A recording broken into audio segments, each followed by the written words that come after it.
Shefsky here, and welcome to Fantasy House. Every week, I have a different friend on, and they're my guest. I'm their guest in their fantasy house. They're my guest on the podcast. But dude, every week they take us on a tour through their fantasy house, and it is a blast. It's HGTV, but like for adults with imagination and trippiness, and it's raw. It's the world's only not safe for work real estate podcast. I'll tell you that right meow. This episode is brought to you by me, Jon Shefsky, the only realtor in Southern California. It's a dirty job, but I can handle it. Hit me up on fantasyhousepodcast gmail.com or on Instagram. We can talk about buying houses, selling houses, the beauty of multifamily properties, all that good stuff. I'd love to be of service if you're in the Southern California area. Dude, let's chat. What's my Instagram? Fantasy House Podcast Instagram. Or Jon Shefsky Instagram. You know how it goes. This week, my guest is my hilarious buddy, great stand-up comedian, creative dude, Nat Baimel. It's going to be a good one. I'm excited, guys. Now, in the words of the great Angelo Bowers, let us do this. What you think about my friends over to your fantasy house? Your host with the most experience guest in your fantasy house. Get all the money for expensive construction. The only limit is your imagination. My friends over to your fantasy house right now. My name's Nat Baimel. I'm a comedian. I'm a writer. I'm a real estate enthusiast. I am. I've been good. You know, I feel like since last time I saw you, it's been a while. I've gotten engaged, got a wonderful fiance. Congrats! Thank you very much. Does it feel good? What's your where'd you guys meet? First of all, Okay, Cupid. on the internet. On the internet, it works for some of us. Dude, my brother met his wife on one of those websites. I don't remember which one it was. But it's legit. No, I like it, and I appreciate you going. Because like a joke I used to tell is how the reaction would always be sort of like, oh, just sort of like a thinly veiled disappointment. Like, I wanted a better story. Something in 3D more. You met her at the grocery store when she dropped the pickles and the jar shattered. You know? Yeah, exactly. Instead of just like, oh, you like went on a date with her while you had two other dates scheduled that week. But I hit delete on the other two dates after I met her and got to know her. Yeah, exactly. And it's still real. Dude, the pencil was technology at one point. You know, it's like what? Yeah, it's all technology. Yeah, I think it's more romantic because you've got so many more choices you're deciding on. That's a good point too. You're like numerically, like there are a lot of fish in the sea.com, and yeah, it's also like it's like, oh, I stayed with you even though there were like all these other options I could have explored, but I was like, nope. I'm staying. What got you into her? Like, I mean, obviously there's the standard stuff. But yeah, like, we have a not bad but weird, complicated past in that. I met her like very shortly after getting out of my first ever relationship. Yeah. And then we started dating and we like for a month we're just seeing each other almost every day and it was good. And I realized like, oh, I don't want to just jump into another relationship right away. So I'm going to feel like, oh, what if I'm missing out on stuff? So I broke up with her and she likes to hold that over me every so often. And then I like casually dated around. And then eventually we started casually dating each other. And then after, a year of that, I was like, oh, what are we doing? And then we just became official. Oh, that's beautiful. That was 5.5 years ago. Oh, so you guys have been together for a while now. Yeah. Like we met in 2012 and we became official in 2014. Nice. Well, congrats on that. That's always great. Yeah, so, it's not the most romantic of stories, but there's conflict, there's resolution. That's right. A story. It's got an arc, man. Yeah. Okay, you said she holds it over you sometimes that you guys broke up, like in a funny way, like a playful way? Or? Yeah, every so often she'll go, hey, remember that time you broke up with me and destroyed my heart? I love that. Yeah, and then I'll go, oh, remember that time I was mature enough to realize that if I stayed with this, I could have potentially ruined it, but then left and explored other options, then came back to you, a mature, ready person, and we were happy? And then she'll go, okay. I imagine you guys having the exact riff conversation that you're having right now while you're making love. We do a riff. Remember when you broke up with me? Remember when it? So the joke I say is I know our relationship is really good because I don't have a lot of jokes about her in my act. Yeah. That's a good point. Yeah, it's like I every so often like casually mention my fiance and they're like, why don't you talk about her? I'm just like, because things are good. Nothing's funny about my working, functioning relationship. Yeah, because I do the road a lot, and I was like, when I'm working with a comic, and then their entire act is like, my wife is terrible, and then I see them a year later, and then they're like, my ex is terrible. I'm like, yeah, that adds up. Oh, that's hilarious. You put two and two together. Like, he's gonna have another tag again. My second ex was my rebound ex. I definitely. Speaking of working with people doing stand up and then being looking at the husband wife material, I used to detest husband wife material and kids material because I was just like, everyone's. It's like my wife, my kids, right? I used to be like, oh, it's so passe. And then you get older, you have a wife and your kids, and you're like, it kind of is the funniest shit. The kind of weird stuff you get into with your partner, the weird stuff that happens with your kids. It really does become a plethora of material. Oh yeah, and I can't help but be like, oh, this is funny. This is going in the act. I'm really bored when it's just the same over and over again, where it's just like, oh, my wife and kids are driving me crazy, but I wouldn't have it any other way. That sort of just, man, middle America loves you. Oh yeah, well, that's why it's relatable, because in certain areas, like, that's where people are having the wife and kids family. And I think also, like, I've always been excited, but like when a speaker talks about like stuff that I'm not familiar with, and it was always shocking to me in stand-up how that doesn't always fly. Like, a lot of people they have a hard time connecting if they can't be familiar with what you're talking about. Yeah, you know what I'm saying? And I've always been like, oh, dude, this comic has got like some sort of stuff to talk about that I've never heard about, or I never lived like that before, and it becomes more interesting to me. But I think, like, if you go to certain areas in the country to perform, you get on stage there, and if you're not going to just be like talking about the exact stuff they know, they're like, I'm bored, I'm tuning out. This station sucks. Change the channel. I think it's only if you can paint it in ways that they'll understand. Like, George Lopez is a comic, whether you think he's funny or not. He's amazing. It'd be funny if we just stopped the podcast right there. George Lopez is a comic. All right, guys, thanks for tuning in. But I mean, he's good at just sort of like saying, like, here's what it's like being raised Mexican. And I wasn't raised Mexican, but watching his stories, like, oh, I can see what that's like, and the humor in the situation. Whereas a lot of times I'll do jokes about being raised Jewish, and I realized shortly after, it was like, oh, you just have to like make it so they understand what that is, and don't just hit them with a million references. Exactly. You make your explanation and your descriptions jokes as well. Yeah, because one of my favorite jokes I ever wrote. And then for the longest time, I thought, oh, the only reason this doesn't work is people are stupid. And realized, oh, no, they don't understand because they weren't raised Jewish and understand that. The joke was, I think it was one of the negatives of being Jewish is I can't go to pool parties because every time I try jumping in the water, it parts down the middle. And they're like, huh? Yeah, exactly. And I thought, oh, it's just you're uncultured swines. No, it's because they didn't get bar mitzvahed, you idiot. I thought that because Christianity, our country has got so many Christians in it, and the Old Testament is still all part of the thing. So I thought that they would know, but they don't. As you get older, you realize, like, oh, like, a lot of Christians don't pay as much attention to the Old Testament, which they don't have to. No, if you're a listener and you're a Christian, like, nah, the Jesus stuff's way cooler and way friendlier. But yeah, the Old Testament's like Dragon Ball, like the original Dragon Ball. Everyone's like, I just got into Z. I didn't go back to it. I was like, once they would Super Saiyan, I didn't need to like see him as a kid. Yeah, I had a joke. You totally reminded me of a joke that never worked when I left Los Angeles, and it was about Passover. And I don't remember the joke verbatim because it's been a while since I told it because it only worked in certain neighborhoods. But it was about like being Jewish and how we eat matzah, the unleavened bread and whatnot. Also, assuming everyone knew this shit. Yeah. And then and dude, I didn't grow up in a super Jewish neighborhood, by the way. Too, I grew up in a super like non-Jewy neighborhood. It was me and like 3 other Jews in the entire city. So I should have known better, but I'm also an idiot. I don't live up to any Jewish stereotypes. I'm not smart. I have a small nose.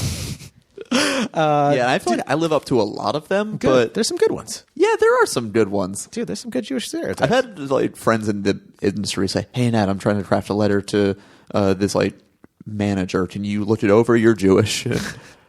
It's like, I don't have a manager. You're kidding me? Further along than I am in this 30s? game. Yeah. Oh, dude. But yeah, dude, I had this joke about like how we celebrate Passover in my house is like we pay Egyptians to come and beat the shit out of us while we build little pyramids. And I remember going to, I think it was in the Bay Area, I was in but not in like San Francisco. I was in like the Inland Bay Area. Oh, okay. Like in the San Francisco comedy competition. They had a dropout. This is a long story. If you're listening and you're not into comedy, fucking strap in. I'm going to tell the story. There's that 30-second skip button. Just hit it. Twice. Hit the little circle with the 30-second. But I got someone. They had a dropout, and it was all for like experienced comics. And someone just referred me, and I was like, sure, I'll go. And I was literally on stage in a competition with like Moshe Kasher and Rory Scovel and all these guys, who even at that time were still like 7 or 8 years ahead of me, right? So it was ridiculous, but it was a great experience. Anyways, I was out in the middle of nowhere, boondocks, doing stand-up and just like bombing my ass off because I just didn't know how to connect at all with people besides the locals of where I was from. And I remember being like, how do they not get this? Like, building little pyramids, dude. It's a Passover. Come on now. But yeah, those kind of jokes are... They're close to my heart for nostalgia, but there's something about like learning to connect that it's like doesn't matter how smart you think your jokes are, or even how smart you might be. The real intelligence lies in like, can you go to another area and learn to speak their language? Yeah, and connect that way. That's intelligence, not being so smart that they can't understand you. What the fuck, you know? That being said, about a year and a half ago, I did get the opportunity to perform at a synagogue, and it was a treat for me. Was it fun? I was scared because I'm at a synagogue. What can I get away with? Yeah. And I realized, I only have to do 30 minutes. I can do 30 clean minutes. And I realized, I can do all of the Jewish references that never work when I'm on tour. Finally. And they'll understand all of them. And so I had to tell basically a bunch of tweets that I never would be able to tell on stage. I think one of them was, people say Jews run Hollywood. If that's the case, then why are hidden items called Easter eggs instead of afikomen?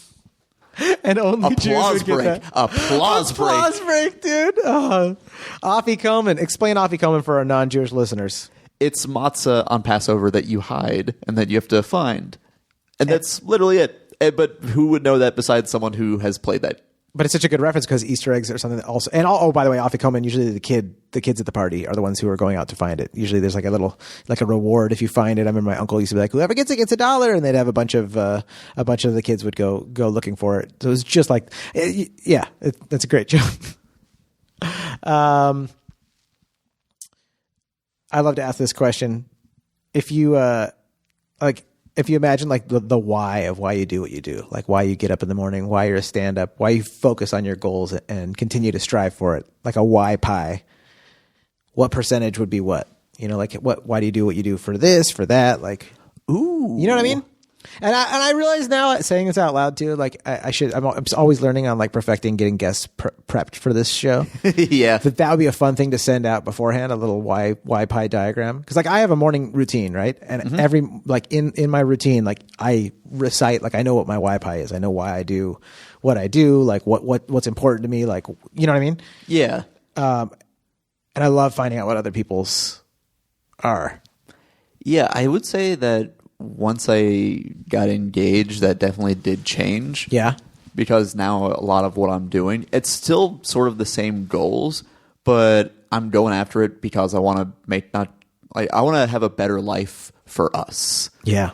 You know, like I was never a very materialistic person, and I would say I still am not. Like the two of us, I think it would be nice. We talked like, it would be nice if we didn't have a house someday, but if we just did, a townhouse or a condo, that'd be cool too. We don't need a lot to be happy. But, it's like a lot of times I'll be like, okay, I have to try to do these things, but I also have to try to really push them out there to actually make the money and provide this because she has a good job. I don't want her to ever have to just support my artistic ass. Yeah. Yeah. And, a lot of the stuff I do, it's essentially... It's the very saccharine, I want to make people laugh and brighten their days. There is that to it, but there's also very much that validation of, I have something to say and it resonates and people know and remember me. I always say my ideal career would be a Brian Regan type career. Oh, yeah. Where you're doing nothing but theaters, you're making crazy money, but no one outside of comedy fans really know who you are. Yeah, you don't have like the responsibility of celebrity. Yeah, you can just go walk around and no one's going to stop you. But then all of a sudden at night you're a rock star. That's the good life for me. I do. I love that. That's great. I always said Todd Berry for me. Who doesn't make it all? Who doesn't make it all the Brian Regan money? But also, I'm just like he doesn't do theaters. I'm like he has even less pressure. Yeah. He's not a celebrity. He gets by. But yeah, dude, I love that. That's beautiful. Yeah, and I would love to sell shows and everything, but I would also want to just sort of do that and be on the writing side of it, so people can go, oh, he's the same guy who does these things? I didn't know that. That was cool. He's not like front and center on everything. That's like Tina Fey. It's kind of exciting. Like, oh, you're not starring in that, but you wrote on that. And oh, I love that. That's cool. Yeah, because I like the idea of having that sort of respect, but without the pressure of everything that comes with it. Yeah. Like I'm hungry for respect more than I am money. Although now that I'm engaged, it's like, some of that money would be nice just to make sure we're not destitute. I feel very, very much. Yeah, you don't want to be destitute in this culture. You can't afford to be. I feel similar, like not materialistic, but it's like, to me, it's more like buying your freedom. You know what I mean? Like there's the Grant Cardones of just like, I need the best airplane that comes out every year. I got to buy it. And I'm like, I'm not going to like risk like not spending time with my loved ones or like that level of discipline. Like for the airplane, I'm like, I just want to like not have to worry about like what's going to happen next month if I don't have any money coming in. I'm pretty sure Tom Segura said this, but I heard he said this from a friend who told me, so sorry if it's incorrect. This is a game called The 7 Degrees of Tom Segura, by the way. Yeah, but he defined making it as when you can go out for dinner and not have to worry about it. You don't have to worry about, like, oh, how much is this going to cost me? Do I have to, like, save? Do I have to worry about that? That's making it, and that sounds perfect for me. Well, I haven't made it yet. Yeah, exactly. Especially once you have the kids, too. You're just like, oh, he's eating a meal now? He can't just eat off of our plate? Dear Lord. Yeah. Oh, he just ordered cheese sticks? Yeah. Oh, no. See, my 3-year-old loves salmon when we go out for sushi, and it was super, and I still love it, but it was super cute when he would, like, I would just get my sushi and then give him pieces of it and he would get stuffed off of that. And now he's like, Daddy, I want another roll. And I was like, we already got another roll. Then he peels the rice off. I was like, dude, you can't be a sashimi eater yet. I'm not that successful. Yeah, it doesn't matter if you're materialistic or not. Like, you just got to be able to buy your freedom in this culture, you know? No, you need to be a rice only. Oh, boy. Just Until rice. Daddy made some moves in the real estate market. He needs protein, though. I can't just make the kid eat rice.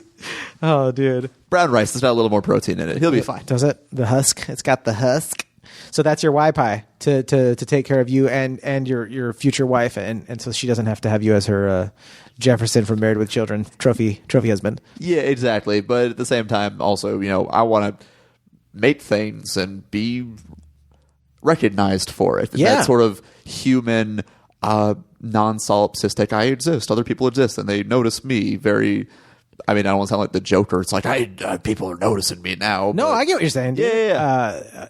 Dude, I think that's great. So the pie would be sliced up mostly in half, right? Those would be the two things. Yeah. And I also say, I talked about this on stage jokingly, that people say it's like, oh, doing comedy is so brave. I'm like, it's not brave at all. This is a sad need that a lot of us have for validation. For me specifically, I was raised by a single mom who had to work a lot, so I didn't get enough attention. So whenever I'm on stage, it's like that kid at the birthday party, like jumping on the diving board going, look what I can do. Look what I can do. You're not looking. I think that was so much of the drive for me too. It's just like, I love that. I was the kid that was always drawing, like I would draw these cutaways of like weird military like jets and vehicles, and I would draw all the compartments and the people in them and all the stuff, and I would like try to explain them to my parents, and my parents would be like, that's cool. Nice. Like overwhelmed because I can ramble forever. And just be overwhelmed and just be like, that's great.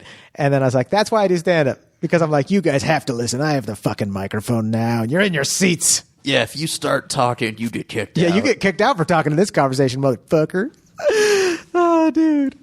Hedberg had that great joke about, it's like, I'm supposed to talk for 45 minutes. That's a sitcom and a half. It's true, dude. And if you interrupt, you get kicked out. One of my favorite Mitch Hedbergs is the "Don't bother ringing it up is for a duck." That's you guys have to go back. If you don't know, if you're listening to my podcast and you don't know all Mitch Hedberg jokes, you can go. This is your chance to go press pause and go on YouTube and just watch some Hedberg, dude. Insane. What else? And that's what I would like. 14 and a half years after I'm dead, people are still going, oh, this is a great bit. Oh, I think they will too. I think your bits, you're really good at being, what do they call it when you're a word, when you your Economy of words. Economy of words, yeah. Like you've got such a good, like they used to say about Richard Jenny too. Like you don't waste, like there's no wasted words in there, and it's like, oh, the rhythm. It's like listening to music, like the rhythm, like it makes sense. You know, you feel it, and you're like, yeah, climax. Then next, build up again, yeah. It's great, dude. And it's all trial and error. It is, but just like anything else. Just my bits usually start off as jazz, and it's just, oh, there's a lot of unnecessary movement and too many things happening at once here, and then eventually just turns into pop, where it's just like, oh, it's just right in and out to the point. Totally. That's so much of my favorite is polishing. In fact, I used to get bummed like when like you see Chappelle working stuff out and just rapping about stuff, because I grew up watching like Chappelle do just full polished, and as nice as it is to see the behind the scenes and the documentary version of how he came up with it, I was like almost disappointed the first time I saw it. I was like, this is like a lot of stuff, like just to like get to it. But then after, years after becoming a comic and really like honing your, what do you call it, polishing material? Yeah. Paul, did you hear that alpha male out there in that vehicle? I sure did. Oh, it sounded very cool. Sounded like one of the scary vehicles from Mad Max. How's the economy doing? Should we open the door and just see? There's a sandstorm out there. Oh man, there's a person strapped to the front of that thing with a blood bag. I don't know if you guys could hear that, if listeners can hear that, but there was a very loud revving engine in the alley. An aggressive vroom. That's right, a very aggressive. But yeah, dude, the polishing of material and going up there and just riffing out your thoughts, and then like it's almost like the audience writes your jokes for you. You're like, that's where the last 6 times I was riffing about that story, they laughed really hard at that one part. So that's it's like building a city. I'm gonna build my city around that port. Yeah, the audience always does choose their own adventure when I don't know where to go with this joke, and that's where you're laughing. Okay, I guess we're taking this road. Yeah. You guys just, dude, and I love Choose Your Own Adventure books when I was a youngin'. Oh, hell yeah. Where is the geographic location of your fantasy house? What are we looking at from our drone? So I don't know if this is cheating, but I don't care because this is my fantasy. Hey, your fiance's not here. This isn't cheating. I'm straight, but we got to do what we got to do. Oh, you mean that paper?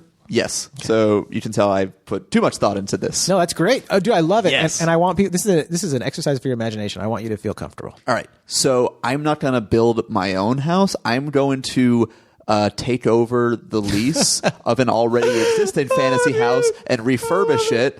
My fantasy house is Castlevania. That's so freaking hilarious. Wait, are you aware of Castlevania? I'm aware of Castlevania, but my pop culture knowledge for so many things, I'm like, you're going to have to just take us all through it. All right. So it's one of my favorite video game series. It's essentially like Dracula's castle. Mm-hmm. And in this, his castle is called Castlevania. Yep. And it's a magical castle that can teleport and move and change, and it gets destroyed constantly, but it comes back no matter how damaged it is, which means I don't need house insurance, which is amazing. No homeowners insurance for this guy. Yeah, I'm saving money. So in terms of geographic location, the thing literally has gears in it that can teleport it anywhere. Oh. So if I want to wake up with an ocean view, boom, we do that. I want to wake up looking over the mountains, boom, we do that. It's amazing. And it's also driven by humans' lack of faith in God, so it'll always be around.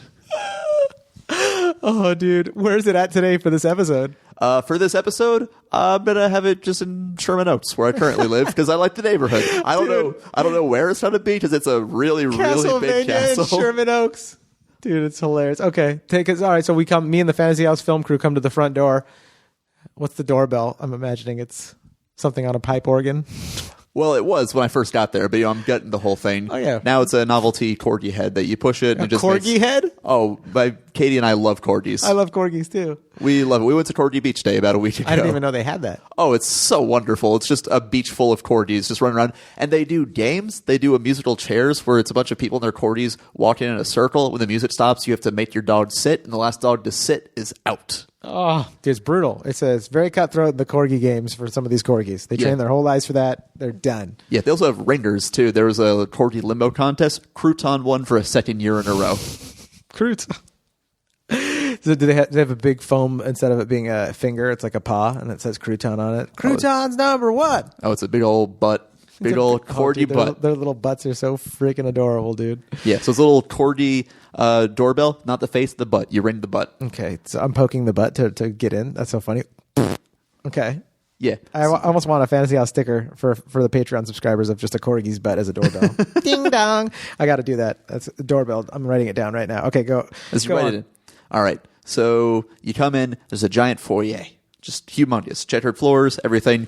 The way I envision this, because I've played many Castlevania games, and they all take place in Castlevania. It's sort of you kill Dracula, but he comes back every couple hundred years, and you're usually the Belmonts, which are like the main characters, but it's essentially like a family that goes throughout the generations. So sometimes it's like, oh, it's the 1200s when we're fighting Dracula, but this game takes place in the 1600s, and you're a descendant of the Belmonts. So you're always in Castlevania, but because it'd be boring if it was the same stages, like the castle looks different all the time, so it almost has a mind of its own. So essentially when you go into this massive foyer, cool stairs and everything, there's all these rooms, essentially wherever you need to go, that's just where you're going to go. You go through the door, boom, this is where I wanted to go. I'm already here. I don't have to walk, the 3 miles it would take to get to the other end of this castle. So where's it going to take us right now then? Where are we going? So I wrote down all of the rooms I want in this place. Woo, let's go. So it's essentially just going to be like walking in a room, walking out, walking back into the same room, and it's a different room somehow. Okay. That's how this tour is going to go. That makes sense, yeah. All right. Beat by beat, dog. Yes. So, one thing that I love is you're going to have a comedy club annexed onto the side of this thing. Because I love doing comedy. One of the worst things about comedy is travel. As you well know, all the flying, the driving. One of the wisest things I ever heard was this comic Julie Scoggins said, we don't get paid for what we do on stage. We get paid for what we do to get on that stage. So friggin' true. And I hate doing all the stuff I used to get on stage. So I like the idea of, no, screw this. I'm going to go on tour with my teleporting house, and I'm going to have the comedy club with me. Yes. So this way I know what the comedy club is. I know it's set up the right way, and I can definitely draw people, because who wouldn't want to go see comedy at a haunted castle? This is an ad, folks. This whole episode is just simply an ad. That's all it is. So we go into this room. It's a comedy club. That's it. We leave that. We go back into the exact same room. Now, Hey, wait. Just real quick. The comedy club, because there's so many comedy clubs, and I know a handful of my listeners are not comedians. In fact, most of them are not comedians. Ooh. And so to you and me, you say comedy club, I'm like, oh, cool. But let's explain like what's so cool about like you specifically having the right club, because a lot of people don't know about like ceiling height, lighting, sound. So a lot of comedy clubs, some of like the place I started, I don't know if I want to say the name because they're not a great chain, but yeah, you don't have to say they were name. nice enough to me. Their model of business was they wouldn't, buy or like rent a place. They would just go to an existing business and say, hey, do you want to do a comedy club on the weekends? And they would say yes, and they would hang up a vinyl banner and say, you're now a comedy club. Yep, there you and go. then they would charge them, Congratulations. And they would charge them, let's say, $1,000 for a weekend and pay the comics less than $500 and just take all that profit for themselves. Oh, for sure. Well, they put up the vinyl banner. They sure did. And they would put that thing anywhere. Yep. Anywhere. Bowling alleys. I remember once I performed on essentially a milk crate because this place was not equipped to do comedy in the slightest. Yeah. And so I like the idea of just having an improv style room, seats about 500, brick walls, low ceiling, so the sound doesn't travel around a lot. So good with low ceilings. Yep. Yeah, exactly. So just think of what you would imagine a comic club would be on a TV show. That's what I want it to be. Not the type of places where we go where it's like, oh, these ceilings are vaulted and crazy high because this is a torn out laundromat that should not be housing anyone for anything. We're not always performing in the intro scenes for the cold open from Seinfeld. Yeah, it's not like that in real life all the time. Hardly ever, sadly. No. Okay, so that's a great way to paint the picture of what the club would look like. Now I'll let you move on to the next room. Yes. So what do? We walk outside the door and then press a button and it swaps to another It's whatever room? you need it to be in your mind, really. Okay. It kind of reads your mind. It's a living entity. It's tied to the magic of the owner of the place. Which, by the way, I don't know how I got Castlevania. I haven't worked that out yet, whether I somehow earned enough to buy it off of Dracula or I slayed him and through right of conquest it became mine. Oh, that's the badass alpha way to get a house. Yeah, but usually when you kill Dracula, the castle crumbles around him, so I don't know how it didn't do it when I did it. That's part of the magic. That's part of the story that we don't even know that's still unfolding. Yeah. It's like, why? Why? Yeah. Well, this is... Yeah, I slew Dracula, and for some reason the house is like, this guy seems cool. You can keep me. The weirdest escrow I have ever been involved in. Yeah. And so it's just mine. How many days? Actually, about 30 minutes.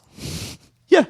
What contingency were removed? The one where Dracula is dead now, so the guy who killed him gets to own it. It's a living entity, this house. Yeah, but don't kill me because it'll just collapse. And I'll come back to life in 100 years when humans once again lost faith in God. I don't know why it's tied to that specifically, but that's what it says in every game. You got a super trippy philosophy behind this house. All right, give me the next room. All right, next room we go into is my favorite childhood amusement center, Grand Prix Racerama. No longer exists, but for some reason it exists here. Is this a go-kart place? Oh, hell yeah, it is. Yeah, dude. It's a go-kart place with bumper cars, mini golf, and a giant arcade. Yeah, okay. I love that. Yes. It'll also have laser tag in it as Yeah, well. you have to. Yeah. Oh, actually, no. The whole house is basically a laser tag arena. Through the entire house? Yeah. Well, because, I mean, there's ghosts and ghouls and all sorts of other things. And you essentially just go, I feel like tagging something up. They just appear and you just laser tag them and they just, dissipate. Is there blue, purpley light everywhere, too? Oh, hell yes, there is. Yeah, dude. That's intense. Oh, everywhere. That's intense. And everything is non-stick, so you don't have to worry about black light picking up something that would embarrass you. Yeah. No, it's fine. I don't know what you're talking about, but yeah. It is clean. Clean AF, dog. Yes. Oh, we also have a trampoline room. Nice. Like one of those trampoline. Have you ever been to a trampoline park? Yeah, I have kids, of course. Oh, excellent. I love Yeah. it. I love trampoline rooms. Yeah, I remember Katie and I went years ago, I think on a Easter, I want to say. Yeah. And while we were there, I threw my back out, and yet I've been the one who's been adamantly wanting to go back, and she's just like, I think I'm good. She's the one who's like, we don't need to go to any more trampoline places. You threw your back out last time. How'd you throw your back out on a trampoline? Oh, because I am over committed to a lot of tricks I think I can do. Oh, you're doing tricks. Okay, that's need you say more? No. I mean, okay, I just jump. Are you flipping and doing stuff? Oh, I'm trying to, yes. Oh, wow. Okay. And they also have one of those pits full of the foam blocks that you can dive into. Dude, I love those, but I always get like little something in my eye. Like they're like little, I don't know if it's pieces of the foam or if it's like dust that's stuck to the foam. Like something always gets in my eyes. I mean, it's probably the scat bacteria the children are leaving in there. That's but absolutely disgusting. And true, actually. Is that really? Oh, yeah. Apparently those things are just like giant. Just cesspools of nastiness? Yeah. But then, by that same token, dude, like jumping into them is so much fun. It's like it's worth it. Because it's like you just get to jump into this crazy big vat of like foam squares. And I like the idea of just having that in my house. I like it as in well. my castles. This way, Katie's like, I don't want to go. It's okay. I'm just going to go down the hall and do it myself. Yeah, that's right. You stay right here, Katie. I'm going. I'm foaming it. I'm going to go bouncing around. Bounce it. All right. What's next? Keep it going. I love that you just have this like giant list. I'm like, go down it. Bam, bam, bam, bam, bam, bam, bam. Yeah. Well, I mean, I've listened to your episodes, and a lot of times people are just like, oh, I want this like one or two things. I'm like, this is a fantasy house. Yeah, you're building on it. And this like, is everything. Yeah. And I realized, wait a minute. Why would I wait or have to leave my house to go to anything when I have a castle that can just have the stuff in it? Yeah. Yeah. Think bigger. That's your new Apple campaign. Think bigger. Yeah. You guys Is that think already an Apple campaign? It sounds like it probably is. Doesn't it Think Big? Or am I thinking of something else? Think Different was Apple. Oh, man. I don't know. That's why I don't work for the commercial company anymore, coming up with ideas. Magnum. Think big. All right.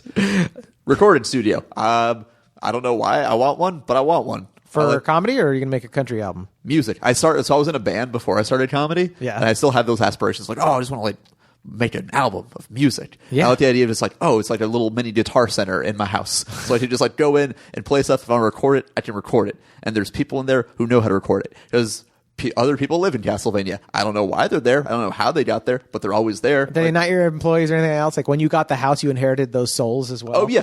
Every Castlevania game, there's always like a laboratory, and there's just scientists in there. I'm like, does Dracula employ these people? Does he just have like sort of like an incubation center where he's just trying to like cure cancer? I'm just trying to like Dracula cures cancer? Yeah. That'd be hilarious if Dracula did something great like that for society. Non-cancerous blood tastes better, so Right? it's, He's like, it's a selfish thing. Dracula, what's your Y pie? In all honesty, it's actually just because I like the flavor. Yes, mostly damnation. Speaking of which, dude, what are you wearing in this house? Like, are you dressed as Dracula or like? Oh, I thought you were asking me what am I wearing right now to let every listener know that I'm wearing a Jon Shefsky merchandise shirt that he got me while we performed together in Fresno, California. Oh, dude, what a treat it was to open the door and be like, wait, that actually looks familiar. It's Boba Fett doing the Jordan dunk. Yeah. No, what are you wearing in the fantasy house? Oh, I'm just wearing what I'm comfortable wearing in my current house. Boxers and nothing else. Nice. Because I would feel like, should I be walking around in a cape? That's kind of what I was thinking. Because like, if you inherited Dracula's magical house, I mean, when I have guests over, yes, I will dress. I probably won't even dress like formally, like he has, like the suit with like the ruffles and everything. No, I'm just gonna wear what I'm wearing now, but with a cape over it. Because that seems cool. Yeah, a t-shirt, jeans, some tennis shoes, and a cape. Yeah, but when I get home, it's I'll just like take my shoes off, take my pants off. Little minions will take it, so I don't have to like walk to the laundromat, or because I'll have a laundromat, full laundromat in there. You got to have a laundromat in your house. Full ass laundromat with this cape collection. You have to. Also open to the public, so this way I'm making money. You're freaking weird. Yeah, well, I want to collect those quarters because there's an arcade right there. So I just take the quarters from the machine and use it in the Grand Prix Racerama that I've resurrected in my Castlevania home. Hilarious. What's the next room, dude? Next room. Oh, this is very important. So important. Save rooms scattered throughout the entire castle. Save rooms? Save rooms, yes. What's that? So my favorite Castlevania game is Symphony of the Night, which is it's structured like Metroid, if you ever played that, where instead of it's like you beat the level and then you go on to the next level. Metroid is just like one giant map that you just sort of like get items and unlock along the way. Okay. And they made this like the same way. So it's like, oh, you're unlocked in the castle. But since it's like a several-hour game with one giant level you're exploring, if you die, it's like, oh, you are dead. They have save rooms. So like you go into one room, there's just like this weird like pulsing orb thing. Yeah. And then you like save. So this way, if you die, you just go back to that save room and start over again from there, as opposed to the very beginning. Oh, it's very like a very abstract or interactive way of like. It's like a save point. In, like a lot of those games. Okay, I'm so not good at video games, and I promise you, I will eventually get good as soon as the virtual reality becomes more accessible. Because I do love that. But yeah, dude, I know what you're talking about. Yeah. I mean, all the game references I'm making are from the 90s and earlier. So that's kind of when I fell off of them. Like watching my brother play Zelda. He probably went to some sort of save point or something like that. I don't know. Yeah, but I still play those same games today because I love them. So I like the idea of having several save rooms in the house. This way, if I can just save periodically, and if I fuck up, like I say the wrong thing to Katie, or if like, oh, I was supposed to do this thing or I didn't, I just kill myself and then boop, back to the save room. Dude, I start all over again. That's so rad. So this way, I so just personal and hilarious. Every time something goes good, boom, save the progress. Don't want to lose that. Don't want to lose that one. But then it's like as soon as I messed up, like, oh, that's the thing. I have a set. I bomb. Nope, never happened. Just like jump off the top of the castle. Boom. Oh, here I am. Sweet. Do the show over again. Dude, it's morbid that you have to kill yourself because it's video game rules, but it's genius that you do this. And save rooms doesn't even count. Oh, it's so awesome, dude. I had no idea that's what you were getting into when you're like, save rooms. I thought you meant like rooms with a bunch of boxes with nostalgia in it. This is so fucking cool. Oh, I have those too, but I'm sentimental. Dracula's castle has old Legos. All right, take me to the next room. I miss these. You just made me think of my old G.I. Joes. I'm like, where are my G.I. Joes? All right. I didn't get rid of them. I mentioned I've got lab with scientists doing all sorts of cool things for me. It's going to be important for this next part. I want an aquarium room. Just a big-ass aquarium. So this way, it's just like a giant, like you walk in, like when you go to an aquarium, it's just like a wall where you just like look at the sea life, and it's just dolphins and manatees and the cannibalistic mermen that are in Castlevania, but they're in there, and I can swim with them. Cannibalistic mermen. Yeah. We've had a lot of fish tanks or rooms, or we've had bathrooms even that like, oh, the bathroom's complete 100% glass everywhere, and you just see fish or whatever else. No one has had cannibalistic mermen. I mean, I like to make you feel special, but I mention cannibalistic mermen on every podcast I go on. It's kind of my calling card. You say this to all your hosts. It's like people who follow me are like, oh, here comes the cannibalistic merman reference again. There you go. They use the acronym, the CMMs. Yeah. Oh, dude. But so I can swim with them because I like the idea of, oh, they're not just my pets, they're my friends. And then I also have a 5-star chef in the kitchen that can cook them for me. But it's okay because I have scientists that clone them. So I'm just eating. You're eating the merman? Things. I'm eating the mermen, the manatees, the dolphins. I was going to ask what we were going to eat since you got a 5-star chef, and I feel like you're going to be like, oh, I'm going to start eating a burger and be like, this is delicious. What is it? You'll be like, it's a Frank. Yeah, but it's a clone of Frank, so it's okay. How do you think merman meat would taste, though? I imagine probably like salty, depending on the type of body of water they're in. Potentially mercury poisoning. That's disgusting. We really got to save the oceans for our mermen. Can I order something separate from your 5-star chef? Can I be like, okay, he's going to have the cannibalistic merman. Can I just get some? Can I get some Toro? You can't. It's one of those type of restaurants where essentially it's like they make one like menu per day, and you just have to eat what's on there. Okay. But they also know my taste, so it's going to be a lot of tacos for the most part. With mermen as the meat, though? Mermen meat tacos. It's so gross. It's amazing. Merman meat tacos, dude. You got to open up a business. Yes, and no cilantro in any of it. So I have that cilantro, you don't like cilantro thing. Oh, I hate cilantro. I did that brain thing. I've researched this. The reason like why some people are like, oh, cilantro tastes like soap to me is because we have extra scent receptors like most people don't have. I think it's like 4 to 14% of the population are affected by this. Yep. So we can essentially smell, and since smell is linked so closely to taste, we can like, oh, this tastes soapy to me, but you don't smell it because you're not as evolved and have big brain receptors like we do. You also have a very what do you call it? A condescending brain synapse. My synapses facilitate a very condescending. Oh yeah, that's why I smell so well too, because I have extra scent receptors. It's so great, dude, to be like, oh no, my brain's just a little bit more evolved than yours. No big deal. NBD, bro. I can sniff out the bullshit from big cilantro. I would rather big cilantro. Big cilantro. I would rather be a little bit more dumb and get to enjoy tacos the way God intended. I'm just saying. I freaking love cilantro, but I remember learning in biology about Brussels sprouts and how certain people have genetics that their tongue doesn't like the way it tastes. It doesn't go good to your brain. Because there are people that absolutely hate. I hate Brussels sprouts. If you soak them like in bacon and salt and other stuff, and so that I'm not tasting then I'll eat them. But it's always hilarious to me when people are like, like, what are you making? Oh, I got some Brussels sprouts. I'm like, what the fuck? Well, they're also making it with like, oh yeah, I'm coating it in maple syrup and that's what I'm saying. Bacon lardons. That's when I'll eat it. Is like, when it's just coated in a bunch of stuff. But because you'll eat anything that way. You'll probably eat your children if I put maple syrup and bacon lardons. I did used to have a bit about how good bacon is, and that if you found out it was for people, I'd still eat it because of course you would if something's that good. But no, I will not. I will not subject anybody to being eaten. Yeah, for their flavors. Also, manatee bacon strips, delicious. Manatee bacon? Oh, yeah.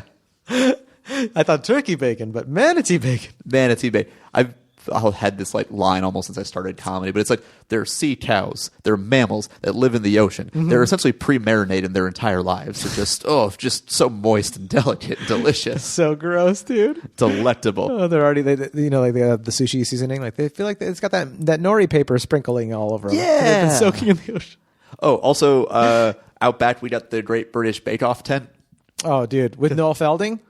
Oh yeah, Noel Felding and dude. Paul Hollywood with just haunting eyes. Oh, dude, that sounds awesome. What would they be baking? Anything for us to eat right now? Because I waited to eat since you had freaking merman tacos. Yeah. I mean, we're also going to have like the Iron Chef arena in there as well. And I mean, the ingredient is always going to be merman. I can't escape that in your house. I'm like, I'm so excited to eat here. Like every fantasy house, I'm so excited for people to feed me. Like what they have in their crazy kitchens and their weird inventions. And yours, I'm just like, I can't eat. I can't eat this. I mean, if it makes you feel any better, because I know you asked like, oh, what are the bathrooms like? No bathrooms. No bathrooms at all in Castlevania. Explain this to me. Well, because in a lot of the games, there are dark wizards in it, and I'm just going to use them to magic the poop out of me. That's so freaking weird. Because, here's the thing. Instead of saying, I got to go to my office, you'll be like, I got to go see my wizard. Yeah. Well, he comes to me. Magic the poop out of me is just a freaking... Oh, well, I have a very fast metabolism, and on average... I know, you're always svelte, dude. You wear baby shirts and you look great. Like, you don't have to hide shit. I know. Well, it's all because my metabolism is so fast. On average, on a slow day, I'll poop 3 times. Really? So on a slow day, it's usually closer to 4, sometimes 5. So how does that affect you? No wonder you don't like traveling, and you want the comedy club to be part of your. Just the shitting alone makes traveling miserable. I spend so much of my day shitting. It is such a waste of my time. I literally have better shit to be doing. I need a dark wizard to just magic it out of me. Just magic that poop out of me. Paint a picture of that though. Like, what does it look like? You walk up to a dude in a cloak. Oh, he comes up to me. I don't want to. He just knows. He can sense. Yeah, I don't want to know where. This doesn't sound like it's made up. It's like having your auto bill, your bills paid automatically. Like you don't have to think about it. Yeah, it's on auto pay. You're on auto pay for poop. You're on auto poop. Yeah, but so in Symphony of the Night, one of the last bosses is a dark wizard who resurrected Dracula, and he's known as the Dark Priest Shaft. So he just comes up and he basically just gives me little tummy tickles and just it's gone. That 3 or 4 times a day, that's what's going on. Yeah, he just knows when to do it. He'll just come. I was like, hey, who's my big boy? Yeah, there he is. Does he poof into nothingness, or does he walk away? I just didn't even know I had to poop. It's just time. He just comes and does that. And then how's he leave? That's what I'm saying. Does he poof like? Oh yeah, just poofs. Just dissolves and it just dissipates. Just gone. You didn't even know he was there. You didn't even know. Sometimes he does it when I'm asleep. What wonderful magical technology you have for a bathroom. Yeah, and it does it for my guests too. So it works for me too. Oh yeah, no. When you come in, it'll take some getting used to because it's like you had to just take a giant shit. Because also Castlevania sometimes is real hard to get to because there's just hordes of zombies blocking your path to there. And naturally, yeah. So you're probably tired. You probably have to hold a shit. And they're just like, nope, nope, nope, nope. Boop, it's just gone. That is one of the things I wonder whenever people talk about like weird situations like that. It's like, well, what if you have to poop? You know, Yeah. like emergencies, you know? You ever hear about like there was some soldier, I was listening to his story, he was talking about having to poop while he was like in the middle of a firefight. And like there's bullets flying at him, and he's like, "I just had to crap. I just crap. You just crap." And I was like, "What? Like, what do you mean?" I'll be honest, I've never thought about that before, but now it's the only thing I'm going to think about in every situation. Oh, I think about it all the time. I go like, "Well, what if there's what if the big earthquake comes while you're like?" I thought about like, what if a mushroom cloud happens, like a nuke thing where you need to get down and duck and cover or whatever. But I never poop, and you're just taking a dump. Yeah, like totally. I was just thinking of thoughts. I don't know why the first thing that pops in my mind is those stories of a child is trapped under a car and its mother has so much adrenaline she's able to lift it. It was like, what if she has to poop? Yeah, totally. Well, she shits while she lifts. Yeah, just like any good Olympian. Yes, indeed. What's next? Oh, a ballroom, because Katie likes to dance. Oh, I know. sweet. I'm romantic. Very sweet. I'm giving her. Here's the thing. It's not my castle. It's our castle. Very, very cool. It's just as much hers as it is. She's going to listen to mine. this and be like, "This is the man to marry." Right Yes, here. This is a team player. Terrifying but fair. Ballroom seems fitting for. I don't know, Castlevania, but it seems when I think of a castle, I do think if it's a classic ballroom, I do think a ballroom would fit. Yeah, but I also wanted to clarify. In Castlevania 4 on Super Nintendo, I want to say it was, there's like a ballroom you're in. There's just a bunch of ghosts that are sort of dancing and flying around and trying to kill you. No, I don't want to do that. This is a good place. It's a fun ballroom. Yeah, it's the ballroom from Beauty and the Beast. Beauty and the Beast. I was just thinking that. It also rotates so it looks cool. That's the ballroom from our generation. It's like the Beauty and the Beast ballroom. Like, ballroom, you say? Yes, singing teacups. Yeah. Once in a while, I'll have someone that's like, you like from Barry Lyndon. But most of us will just say like, ballroom, Beauty and the Beast. Although I was thinking of the ballroom from Addams Family. Oh, okay. Oh, dude, great. Oh, dude. Okay, what's the next? What else we got? All right. And tell me if I'm pushing too far, and you're like, I did all my rooms. Like, if you have more. No, we're a little more than halfway done. Oh dear God! All right, we got to zip through it. Let's do it. Yeah. All right. So I like the idea in Iron Man how he has sort of that Jarvis system that he talks to, and it sort of talks back to him to do all of his stuff for him. Yeah. I like to add that technology component to the house. For mine, I want it to be Weird Al Yankovic, and I want it to be a hologram. I want a hologram of Weird Al Yankovic popping up, asking me what I want, and doing it. But on April Fools, it's Paul Rudd. I'm just joking. Go on.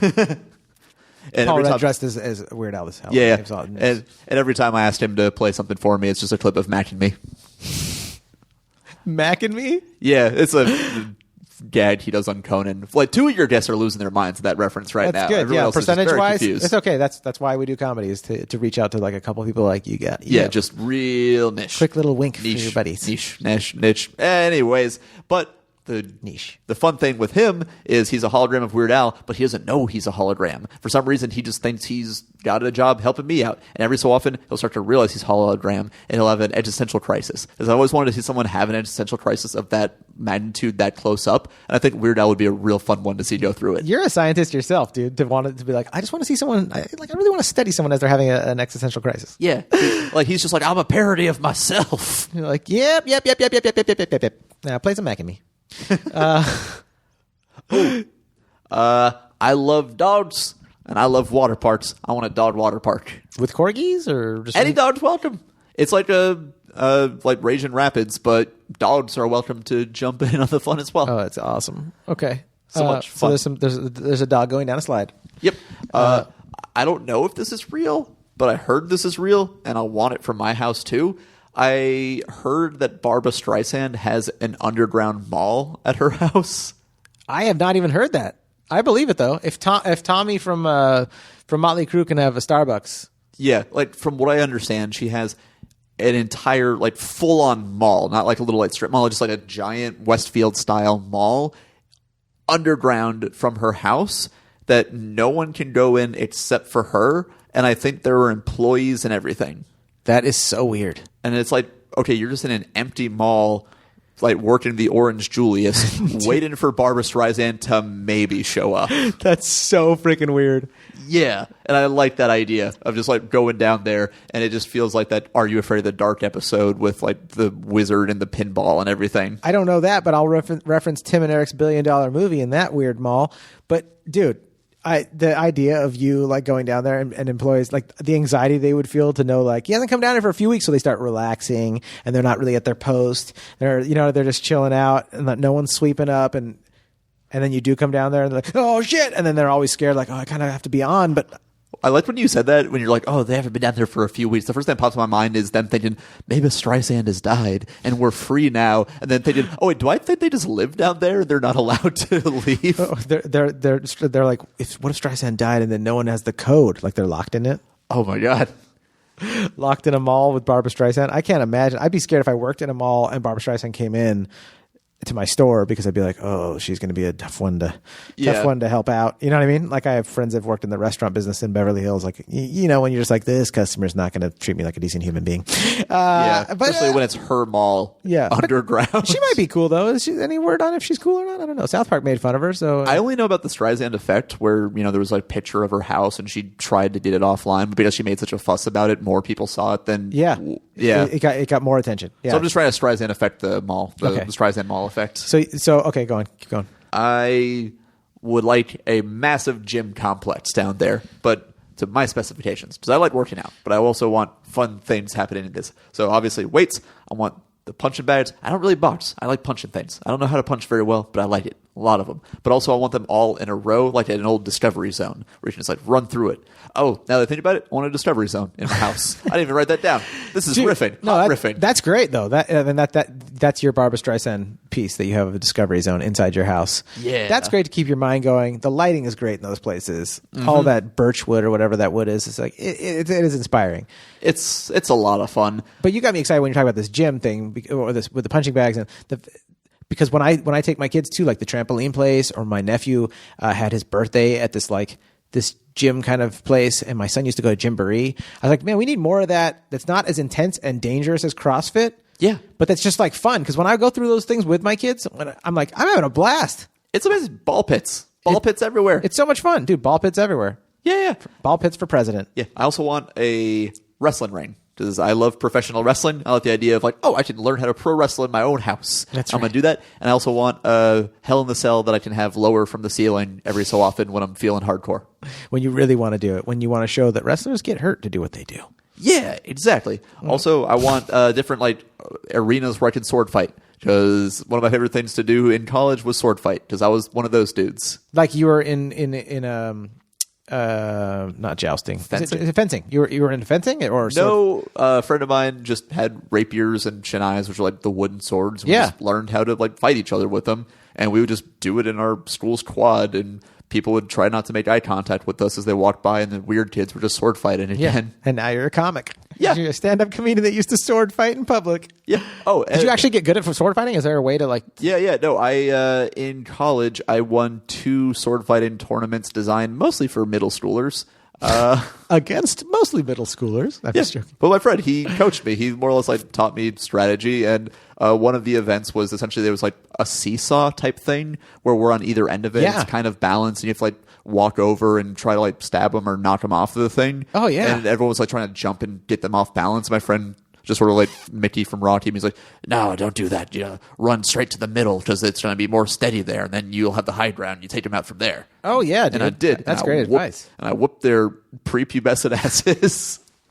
So if you had a time machine and you were only fighting children, you could really do some damage. Yeah, which by the way, Castlevania has a time machine in it. Oh shit! All right, keep going. Next room. Give us more. All right. More. Ooh, I think that might have been it. Oh, fantastic. Dude, that's perfect because we're at about an hour, dude. Oh, look at that. Fantastico, dude. Under the wire. Love it. It's a great fantasy house. I love the wizard that removes the stool from your system without you having to do anything. Oh, yeah.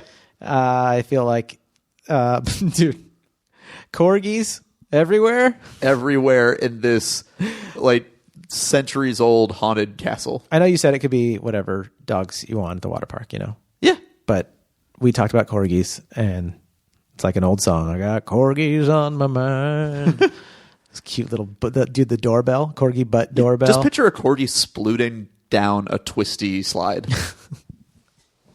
Where can people find you, dude? They can find me at my website, natbaimel.com, and also you can find me on every social media at Nat Baimel, because I'm the only Nat Baimel in existence. Spell it so that people can... Natbaimel.